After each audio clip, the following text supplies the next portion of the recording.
Poodle mania had its beginnings in 1974, just as love, peace, and understanding had run its course.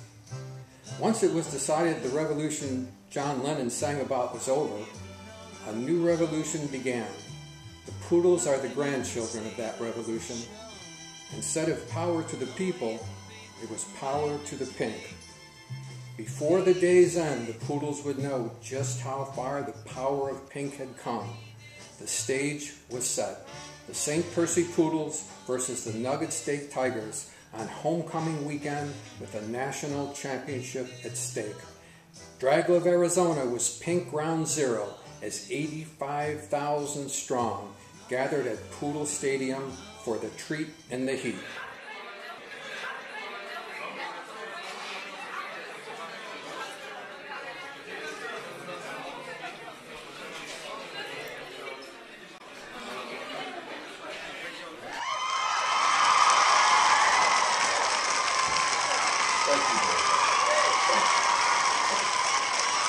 Good evening. I'm Harry Tuttle, and welcome to the studios at Poodle Cable, the official cable network for Poodle football, where we always think pink. And speaking of in the pink, what about our Poodles today winning in a nail-biter to become national champions? And what could be more fitting than to have a very special guest this evening who made it all possible? It's not often we get a visit from a true champion. Not just a true champion, but a pioneer. A pink icon that changed the face and makeup of intercollegiate football. And when I say makeup, I mean that literally. Our honored guest is the only woman to ever win a national championship in the hyper-competitive arena of intercollegiate football. Please welcome the head coach of the national champion St. Percy Poodles, Rosie Keeley.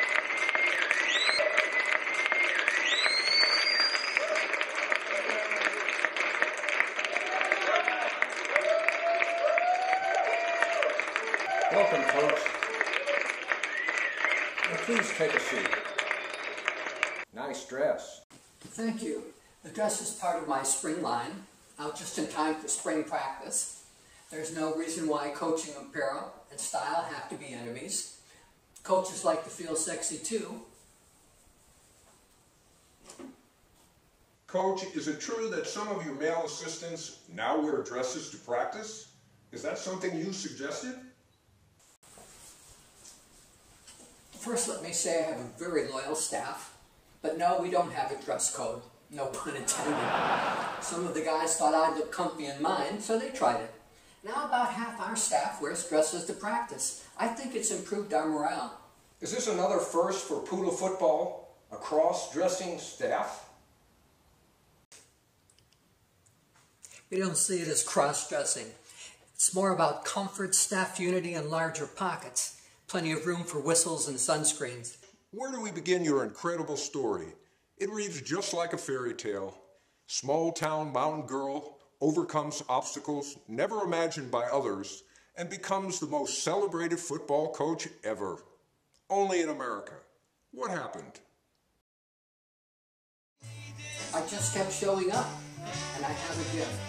It's the power of love. I love this school, and I love these players. Not many thought you could build a national champion recruiting the type of player you wanted. Who thought of that, and why?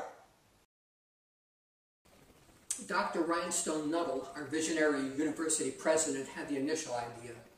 His vision was a university of special people with an overriding common bond. Once the university was a reality, why not a football team? We wanted respect and status. Football is the ultimate team sport, and we wanted the fastest path to recognition. Hey, the Baptists have a university, the Catholics have a university, and the United States Navy has one. Why not us? Some of your motivational ideas have certainly been revolutionary, like the Team Shopping Day and the Team Macrame Club. What was the point? I wasn't trying to make a point. I was just building pink unity. We created something no one could imagine. Whatever you created, it certainly worked, and you did it with some of the most unusual talent. Your star running back, Bobby Babs, Is it true he has a monthly prostate exam to improve himself as a player? Why?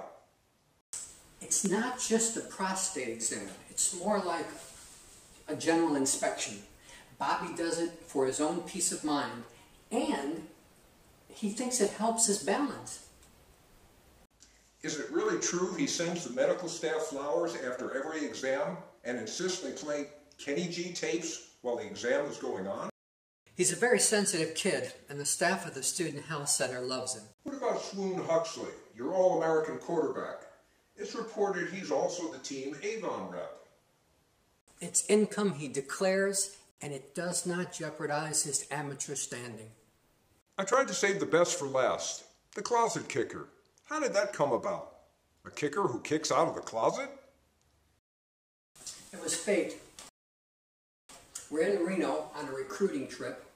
We've heard that Reno Modern Dance Troupe had a very athletic guy doing Swan Lake. We saw him as a possible running back. So I stopped by one of my old hangouts from my rodeo days. I'm sipping my double prickly pear latte when I hear this metal crunch sound and an empty can of Bush Homestyle baked beans comes flying over the wall near my table. It not only cleared the wall, it sailed another 100 feet. I couldn't believe the speed of that can. Did you see the kicker? No, I tried looking over the fence, but he was gone. I did find out he had a legal guardian, who turned out to be local folk, and we hit it off. They gave you permission to talk to the kid? Not directly, but we offered the kid a scholarship, and he agreed to join the Poodles, but only if he could kick out of a closet. We understand this kid, and we agreed. Well, he's become one of the most controversial players in the modern era, a pink icon. He's a deadly offensive weapon and a brave poodle.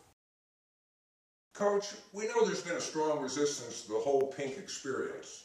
Why is the anti-pink crowd so adamant in their belief that this team signals something dire? We have our detractors, but we embrace that and we use it to win. At the end of the day, we look in the mirror and we know we're the best. There's no arguing with the best. What about other coaches? How do you think they see you? Most don't take me serious until I spank their backsides on the playing field. We're 19-0-1 over the last 2 years. Anyone rivalry that stands out? Ike Spunley, the head coach at Nugget State, is high on the anti-pink zealots list. I had a post-game interview after last year's game at Nugget. Ike had the chair I sat in and the glass I drank out of quarantined. Ike thought whatever pink malady I carried could be catchy. He didn't want anyone exposed. Ike believes you have to have a penis to coach football. So Ike is not a fan. No, he's not. I'm not sure what Ike is. There's some type of DNA there, but it's hard to label. Ike could be a new and disturbing life form. He listed his dream job as executioner.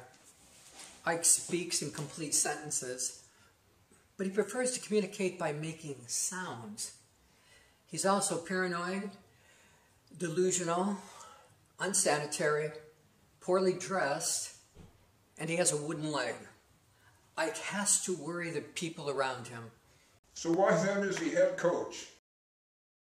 Because he wins.